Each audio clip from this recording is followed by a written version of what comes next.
The shuttle doors opened with a hiss and Cadet Daniel Hayes stepped onto the wide landing platform of the Galactic Defense Academy. The air smelled faintly metallic, like recycled oxygen mixed with something sharp. He paused for a moment, adjusting the strap of his training bag on his shoulder, and let his eyes sweep across the view. The academy was enormous. Its towers stretched into the clouds and its outer walls shimmered with faint energy shields. Beyond the horizon, ships of every shape drifted in and out of docking bays. Daniel's heart thumped fast in his chest, but he kept his expression calm.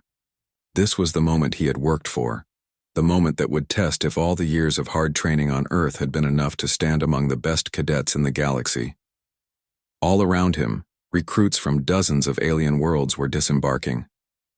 A tall reptilian cadet, scales shining like polished stone, walked by with a heavy pack on one shoulder as if it weighed nothing. A group of insectoid cadets clicked their mandibles together as they scurried past, their jointed limbs moving quickly in rhythm. A pair of avian recruits stood with wings folded close, their bright eyes scanning the area with sharp precision. Daniel realized instantly that he stood out. He looked plain compared to them. His human body was shorter, less armored, and lacked natural weapons. No wings, no scales, no claws, just simple skin, muscle, and bone. And yet, he straightened his back. He reminded himself of what his father used to say before he left Earth. It doesn't matter if you look weak, son. What matters is that you don't stop walking forward. Inside the Academy's main hall, the cadets were gathered together. The space looked like a cathedral built of steel and glass, filled with banners from different worlds. Each banner represented a species that had joined the Great Alliance. Daniel spotted Earth's symbol among them, a simple blue and green circle with a silver star above it. The sight filled him with both pride and pressure. At the center of the hall stood Instructor Varric, a towering figure with silver armor covering most of his body. His voice boomed through the hall, translated instantly into every cadet's language by small implants in their ears. "Cadets," he said, "welcome to the Galactic Defense Academy. You were chosen because you represent the strongest, the fastest, or the most resilient of your species. Here you will learn not only to master your own strengths but to rely on one another. You are not just cadets. You are the defenders of the galaxy's future." The hall went silent except for the steady hum of the translation devices. Daniel felt the words sink into him. Then Instructor Varric continued, "Remember this, strength alone will not see you through. It is endurance, discipline, and unity that will keep you alive when all else fails." Daniel's lips curved slightly into a small smile. That sounded familiar. On Earth, endurance had always been the key. Humans had survived storms, wild animals, and countless hardships not by being the strongest, but by being the ones who kept moving when others could not. The cadets were soon divided into groups. Daniel found himself placed in a team with 6 others: Roktar, the tall reptilian with stone-like scales; Veli, an avian with wings that shimmered faintly in the light; Zeke, an insectoid cadet whose forearms twitched nervously when he spoke; Kyla, a feline-like humanoid with sharp eyes and a restless tail; Torrin, a broad-shouldered amphibian whose skin shifted colors slightly as he moved; and finally, Daniel, the lone human. When the team introductions began, Daniel noticed how the others described themselves. Roktar boasted of his race's strength. Veli spoke of her people's unmatched speed in the skies, and Zik explained his species' ability to see in multiple directions at once. Kayla mentioned her agility, and Torrin noted his resilience against toxins. When it was Daniel's turn, he simply said, "I'm from Earth. Humans aren't the strongest or the fastest, but we don't give up. We keep moving forward, no matter what." Some of the cadets looked puzzled. Roktar gave a faint snort, as if unimpressed. Kayla tilted her head, studying him curiously. Zik clicked his mandibles, uncertain if Daniel's words meant anything of value. Daniel didn't mind. He wasn't here to prove himself in speeches. He would show them with actions. Their first challenge began that same day. The cadets were led to the Grav training chamber, a massive dome where artificial gravity fields could be adjusted to extreme levels. The floor rippled with shifting panels, turning into uneven ground that tilted and rolled. Instructor Varick's voice echoed through the chamber. This is your first trial. Endurance under shifting weight. The gravity will increase in stages. Fall behind, and you are out. Keep moving, and you pass. The reptilian cadets immediately looked confident. Their heavy frames were made for crushing gravity. The avians stretched their wings nervously. Flight was useless here. The insectoids clacked their limbs together, nervous about balance. Daniel braced himself. He knew this would hurt.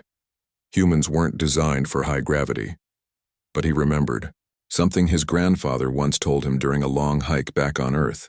When your body wants to stop, your will has to keep going.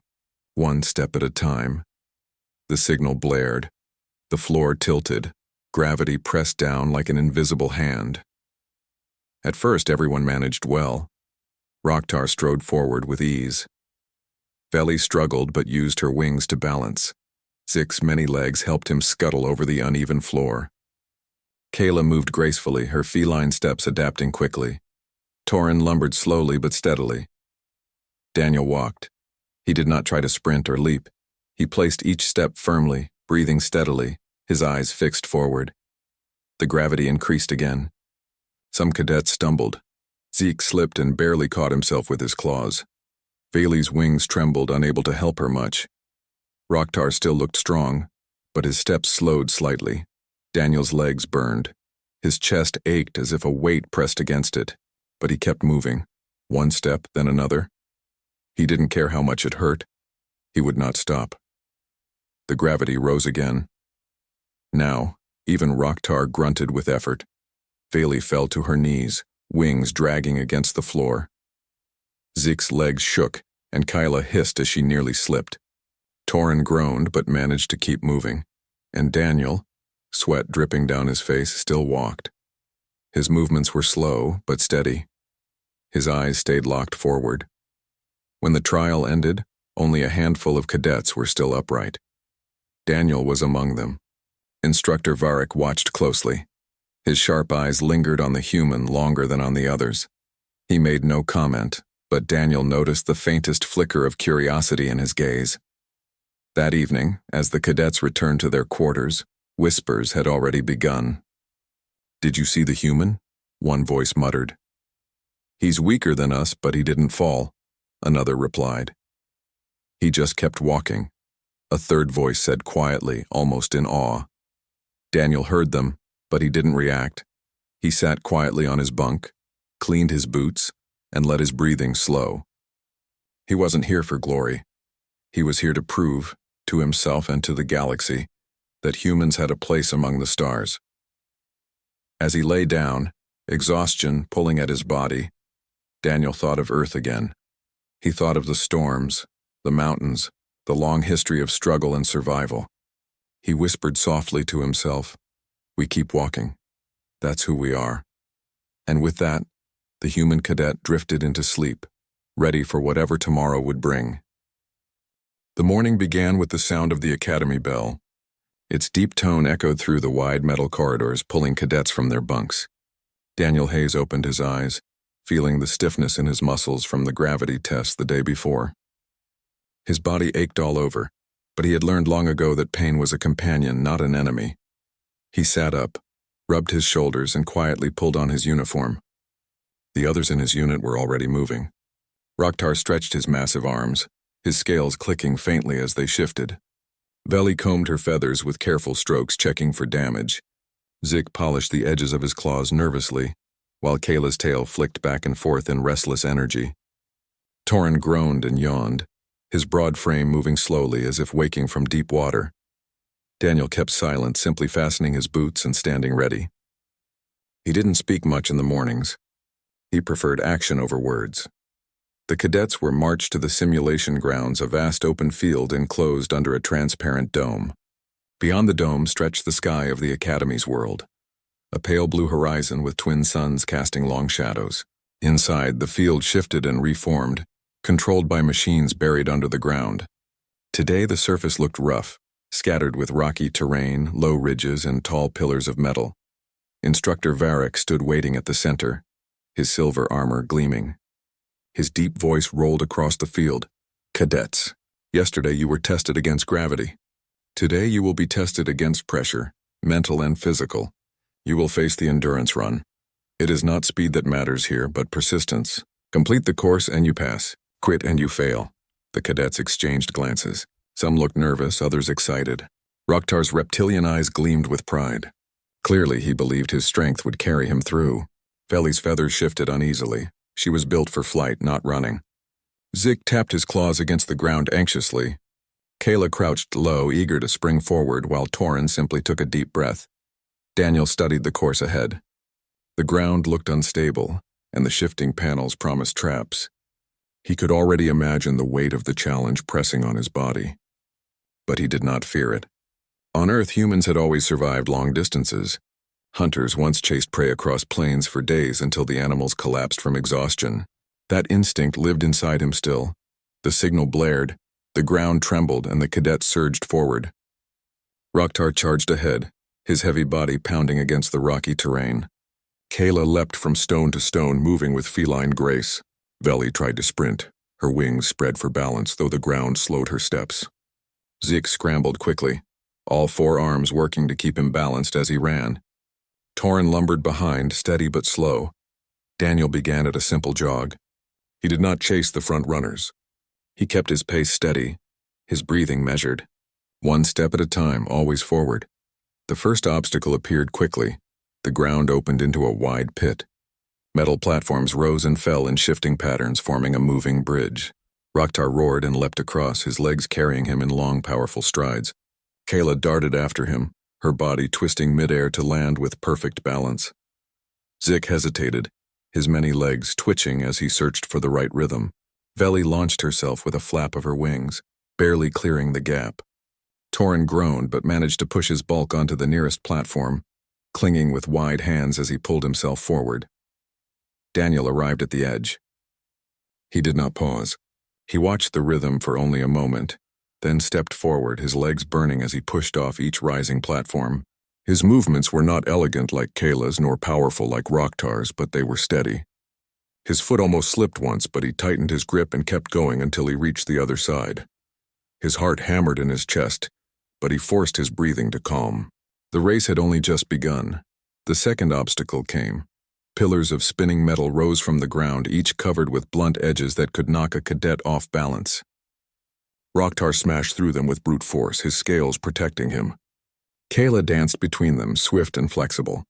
Zeke was clipped once and spun sideways, screeching in frustration before catching himself. Veli's feathers caught on an edge, tearing slightly, and she winced but pressed forward. Torrin simply lowered his head and endured, his thick hide absorbing the blows. Daniel entered the field carefully. The pillars slammed near him, one brushing against his arm with painful force. He gritted his teeth and pressed on. The pain burned hot, but he refused to slow. Each strike was just another test. He dodged when he could, absorbed the hits when he couldn't, and kept moving.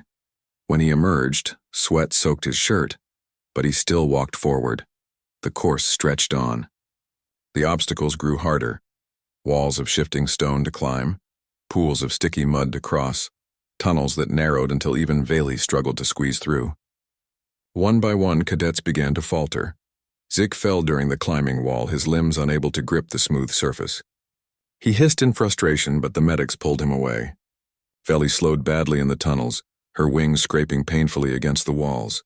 Kayla, though swift, grew tired from her bursts of speed, her breaths coming in ragged gasps. Even Rocktar, with his strength, began to stumble under the long weight of the run. But Daniel kept going. His pace never changed.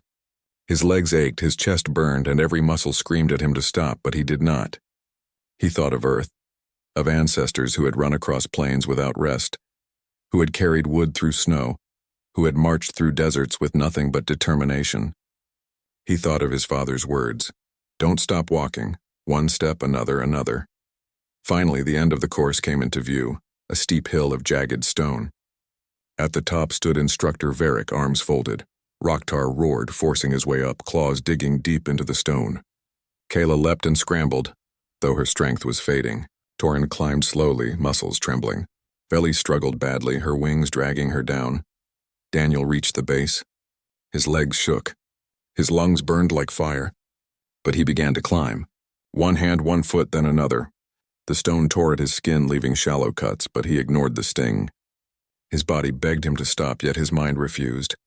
Halfway up, Kayla slipped, nearly falling. Daniel reached out, grabbing her arm just in time. She looked at him, shocked, as he steadied her. "Keep moving," he said, his voice rough but firm. She nodded and continued upward. At last, Daniel reached the top. He pulled himself over the edge, collapsing onto the flat surface. His vision swam, his body ached, but he had made it. Varric's gaze fell on him. The instructor's voice was calm, but there was a strange weight in it. "Human, you endure." Daniel could only nod, too breathless to answer. That night, the whispers spread further. He should have fallen. He never stopped moving. He even helped another cadet when he could barely stand. Some cadets scoffed, saying it was luck. Others spoke quietly, as if uncertain what they had witnessed. For the first time, Daniel was no longer invisible among them. His name carried weight. And as he lay on his bunk, exhaustion pressing him into the mattress, Daniel felt something shift inside him. He had not just survived the trial. He had shown them a piece of what it meant to be human. Tomorrow would bring harder tests. He knew that. But for now, he closed his eyes and let himself rest, because he was ready to keep walking. The training grounds buzzed with energy. Today's session was not about endurance or running. It was about combat practice. The wide arena floor was divided into several circles. Each circle had cadets sparring under the sharp gaze of instructors. Some pairs fought with claws and scales, others with speed and agility. Blades of practice steel clashed against armored hides, wings swept in fast arcs, and hissing voices filled the air with shouts of effort. Daniel Hayes stood quietly with his team, waiting for his turn. He could feel the eyes of others on him. The human cadet had gained a reputation after the endurance trial. Whispers followed him everywhere now. He kept going when others fell. He doesn't look strong, but he never gives up. Maybe humans are tougher than we thought. Daniel ignored the voices. Praise did not matter to him. He knew the truth. He was not invincible. He was just stubborn. His father's words repeated in his mind. "You don't stop. Not when it hurts. Not when it's hard." That's the human way. Instructor Varric's booming voice echoed across the arena. "Today, cadets, you learn to face real opponents. This is not about victory alone, it is about discipline. Control your strength. Know your limits. Test yourself against your enemy, but never lose sight of your purpose." His sharp gaze scanned the groups. "Begin." Pairs were called into the circle. First, Kayla faced Zik. The feline-like cadet darted quick and low, her tail lashing behind her as she slipped past Zik's claws. The insectoid cadet struck hard but lacked speed. Kayla pinned him in less than a minute, earning nods of approval from the instructors. Next, Veli fought Toryn. The avian cadet used her wings for balance, darting left and right, trying to tire the amphibian. Toryn, however, was patient. His heavy arms swung like hammers, each strike forcing Veli to back away. At last he caught her wing with a sweeping motion and pinned her gently but firmly. Cheers and laughter echoed. Some cadets boasted, others teased. It was all part of the learning. Then Varric's voice called, "Rocktar, Hayes, step forward." Daniel stepped into the circle, his boots crunching against the sand-like floor. Across from him stood Rocktar, the reptilian cadet. The tall figure loomed over him, scales gleaming under the lights. Rocktar's mouth curled into something like a grin. "Finally," the reptilian rumbled, his voice low and sharp. "Let us see what the human is made of." Daniel didn't reply. He only raised his hands, ready to defend himself. He knew Rocktar's kind prided themselves on strength. This would not be an easy match. Varric raised a hand, then dropped it. "Begin." Rocktar moved first. His steps shook the ground as he charged forward. His fist swung wide, aimed at Daniel's chest. Daniel dodged, rolling to the side. The blow struck the floor with a loud crack, leaving a dent. Gasps came from the watching cadets. Daniel did not counter. He stayed light on his feet, waiting, breathing, watching. Rocktar turned, his reptilian eyes flashing with frustration. "Move, human! Do not run forever!" He swung again, faster this time. Daniel ducked, the strike brushing just past his shoulder. Pain sparked across his arm as the force grazed him, but he gritted his teeth and ignored it. Again he did not attack. He knew one strike from Roktar could break his bones. He had to be smart, but Roktar grew more aggressive. His heavy tail swept across the floor, knocking dust into the air. Daniel jumped back, barely avoiding it. Then, too fast, Roktar's clawed hand slammed forward. Daniel tried to block, but the strike landed squarely on his chest. The sound echoed like thunder. The blow lifted Daniel off his feet and sent him crashing onto the ground. For a moment, the world blurred. Pain exploded in his chest, sharp and crushing. His breath caught and his ears rang. Gasps filled the arena. That hit would crush a rib, someone whispered. No one can stand after that, another cadet muttered. Even the instructors leaned forward, ready to intervene. But then, slowly, Daniel rolled onto his knees. His hands pressed against the floor, his chest rising and falling with ragged breaths. Every nerve screamed at him to stay down. His body begged him to give up, and yet, he stood. The arena went silent. Daniel's legs trembled, but he straightened. His breathing was uneven, but he fixed his eyes on Roktar. He raised his hands again. Roktar froze, disbelief flashing across his reptilian face. Impossible, he muttered. That strike should have ended it. Daniel's voice was rough but steady. Not yet. Whispers spread like fire. He stood back up. The human refuses to fall. Even Instructor Varric's usually cold eyes narrowed in interest. The fight resumed. Roktar hesitated now, unsettled. His strikes came slower, less certain. He swung again, but Daniel shifted just enough to let the blow slide past. He moved carefully, using agility instead of strength. Each dodge cost him effort, but he endured. Finally, when Roktar overextended, Daniel struck back. Not with claws or brute force, but with a simple, clean punch to the side. It was not powerful compared to Roktar's attacks, but it was precise. Roktar grunted, stumbling slightly. The watching cadets gasped again, not because Daniel hurt the reptilian, but because he dared to strike back at all after taking such a blow. The match ended with Instructor Varric's raised hand. Enough! Roktar stood stiff, his pride wounded. Daniel lowered his hands, his chest still aching with fire. Varric looked at them both. His voice carried weight. Cadet Roktar, you must learn control. Your strength is nothing if it cannot be tempered. His gaze shifted to Daniel. And you, human, you endure more than most. Remember, endurance is its own weapon. The crowd of cadets broke into murmurs as Daniel walked off the field. How did he survive that hit? His chest should be broken. He just kept walking. Daniel heard them but said nothing. Each breath was sharp pain, yet he forced himself to stand tall. He would not show weakness. Later, when the day ended and cadets returned to their quarters, Roktar approached him. The reptilian's heavy steps shook the floor as he stopped in front of Daniel's bunk. For a long moment, Roktar said nothing. Then, in a low rumble, he muttered, "You should not have been able to stand. But you did. Perhaps humans are not as weak as I believed." Daniel met his gaze. "We're not strong like you, but when we fall, we get back up." Roktar's eyes flickered with something between respect and confusion. He gave a sharp nod, then left without another word. That night, Daniel lay on his bunk, staring at the ceiling. Every breath still hurt, but he smiled faintly. He knew he had earned something important, not just survival, but recognition. For the first time, the other cadets looked at him differently. Not as the weakest, not as the plain human, but as someone who could endure the impossible. As sleep pulled at him, Daniel whispered softly to himself, "We keep walking." And in the quiet of the academy, the legend of the human cadet grew stronger. The Galactic Defense Academy never stayed quiet for long. News spread faster than light inside its halls. By the next morning, everyone had heard the story of the human cadet who had taken a hit that should have left him broken, and kept fighting. The cafeteria was alive with whispers. Cadets from insectoid hives, avian flocks, reptilian clans, and mammalian tribes all spoke the same line. The human stood back up. Daniel Hayes sat at the edge of a long steel table with his tray of food, eating slowly. His chest still hurt from Roktar's strike, but he hid the pain. He didn't want to give anyone the satisfaction of seeing weakness.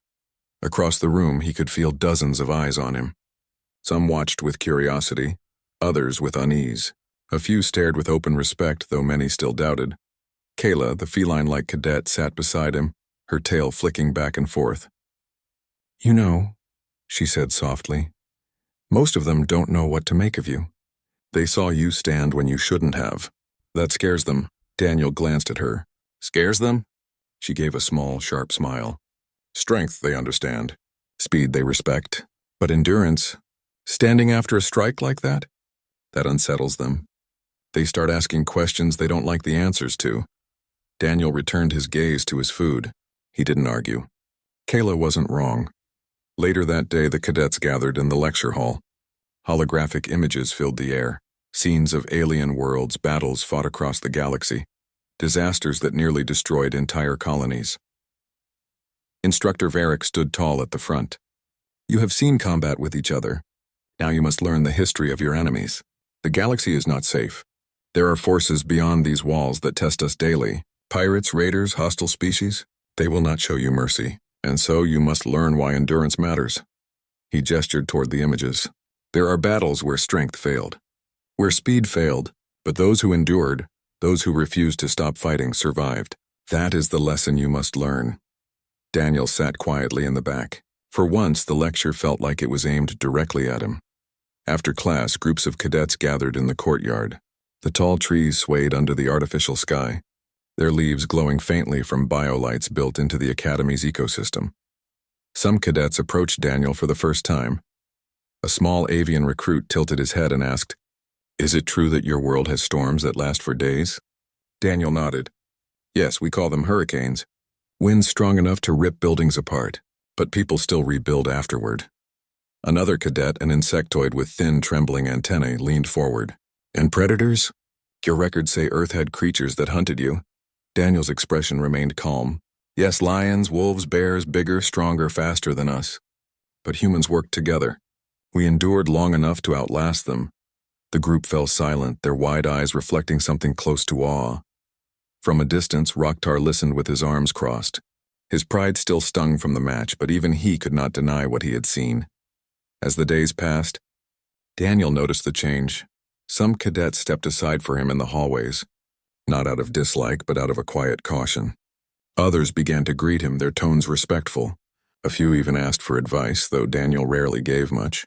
He was not here to be a leader, he was just here to survive. Still, his presence grew heavier. The whispers no longer mocked. They carried a tone of respect and sometimes even fear.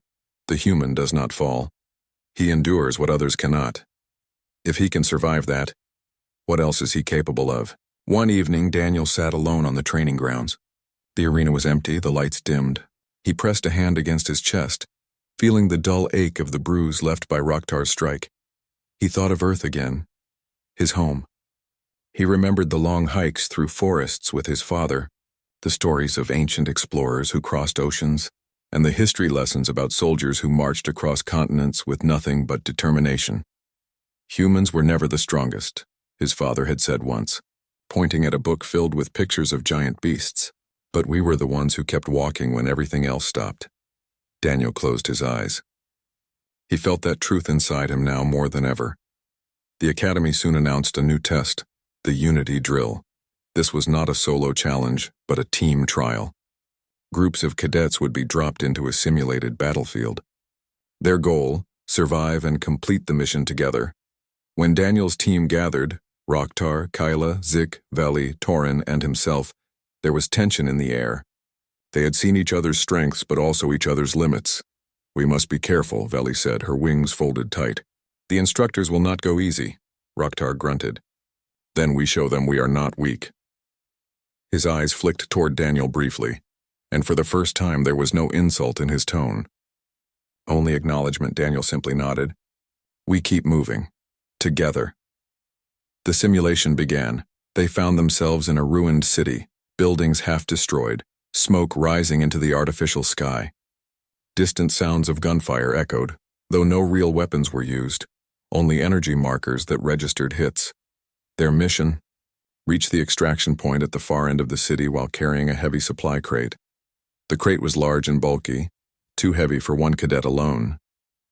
It had to be carried by at least two at a time. Roktar and Torin took the first turn, their strength making it easier. Kayla scouted ahead, moving gracefully through rubble. Veli watched the skies, scanning for threats, while Zik covered the rear with his many eyes. Daniel stayed at the center, ready to switch roles. As they moved, simulated drones swooped down, firing bursts of harmless energy that still stung when they struck. The team scattered into cover. Kyla hissed as she took a hit to her shoulder. Zeke shrieked when one of his arms was tagged. "Keep moving," Daniel shouted, his voice sharp. "Don't stop!" They regrouped and pushed forward. Hours seemed to pass inside the simulation. The crate grew heavier with every step. Roktar and Toryn began to tire. Kayla limped slightly from her wound. Veli's wings sagged with exhaustion. Even Zik's movement slowed. When the crate finally fell, none of them could lift it again until Daniel stepped forward. His arms shook as he took one side of the crate. The weight pressed hard against his already sore chest, but he locked his jaw. "Come on," he said. "Help me." Kayla blinked at him, then moved to grab the other side. Together they lifted it. Slowly, painfully, they carried it forward. Step by step, Roktar stared in silence, watching the human endure the impossible weight. For a moment he hesitated, then stepped in to take over. "Rest," he muttered gruffly. But Daniel shook his head. "No, I'm fine." And he kept walking. When they reached the extraction point, battered and exhausted, the simulation ended. The city dissolved into empty steel walls, and Instructor Varick's voice rang out. "Team completed mission. Well done." The cadets slumped to the ground, panting, but Daniel remained on his feet, chest rising and falling with heavy breaths. Varick's gaze lingered on him. "Human," he said slowly. "Your body may break, but your will does not. That is why others follow you, even when they do not understand it." The team exchanged glances. For the first time, they realized Daniel was not just another cadet among them.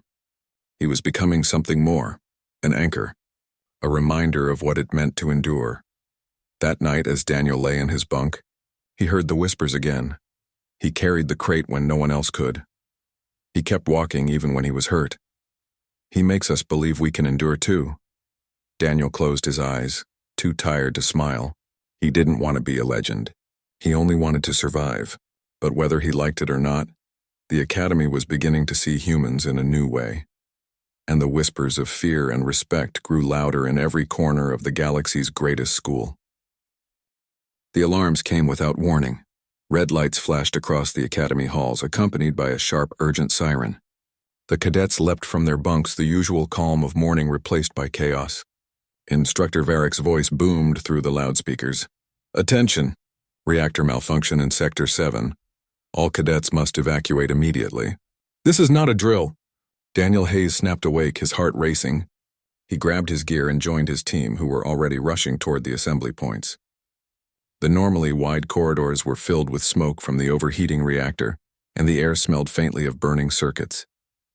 As they ran, the team realized the gravity of the situation. The reactor's energy output was unstable. Protective shields flickered, forcing cadets to move quickly through the hazardous zones. Many of the younger recruits panicked. Some tripped over debris. Others froze when warning lights flashed near their heads. Daniel pressed forward. His chest still bore faint bruises from previous training, but his legs carried him with determination. He scanned the corridors, spotting cadets trapped by heavy panels that had fallen in the chaos. Without hesitation, he rushed to the nearest one, a small amphibian cadet pinned under a twisted metal beam. Using every ounce of strength, Daniel lifted the beam just enough for the cadet to crawl free. "Go," Daniel shouted. "Keep moving." The cadet scrambled away, eyes wide with gratitude. The team regrouped at the next junction. The crate from the Unity drill earlier was useless now. This was survival, not training. Toryn grunted as he carried an injured feline cadet, Kayla, who had scraped her leg badly during the evacuation. Roktar and Veli cleared the path ahead, using their strength and wings to lift debris just enough for everyone to pass. Zik scuttled along the walls, warning others about falling beams. Daniel kept close to the center, scanning for danger. Every step was a calculation. Every breath was a balance between speed and endurance. As they approached the main atrium, the reactor's core was visible through a shattered wall. Sparks flew and energy arcs danced across the floor, sizzling dangerously. The central power grid had begun to overheat. Instructor Varick appeared from the opposite side, directing cadets to evacuation routes. "Move, cadets. Follow the safety protocol. Do not attempt to touch the core." Daniel, however, noticed a group of cadets trapped under heavy debris closer to the reactor. The automated doors were closing and smoke was filling the area. He did not hesitate. With Roktar and Torin assisting, Daniel lifted and shifted the debris just enough to pull the trapped cadets free. Each one staggered to their feet, coughing, eyes wide with shock. Daniel's hands were scraped, his uniform scorched in spots from the reactor sparks. But he kept walking, never pausing, never faltering. One cadet, a small insectoid, looked at him with disbelief. "How are you?" "Still standing?" Daniel smiled faintly, his chest heaving. "Because we don't stop. We keep moving." The group continued through the atrium, avoiding arcs of energy that jumped unpredictably from the damaged reactor. Many cadets stumbled, panic threatening to overwhelm them. Daniel guided them, sometimes by hand, sometimes by words. Step by step, they pushed forward. At one point, a burning panel fell across their path. Without thinking, Daniel leapt forward, catching it before it could strike Kayla. Sparks flew and his arm burned slightly, but he pushed it aside. He refused to let anyone fall behind. Every cadet in his team was exhausted, but Daniel's calm, steady presence inspired them to keep moving. The human cadet, who had once been underestimated and whispered about, now led them through chaos. Finally, they reached the lower levels of the academy, near the emergency exit docks.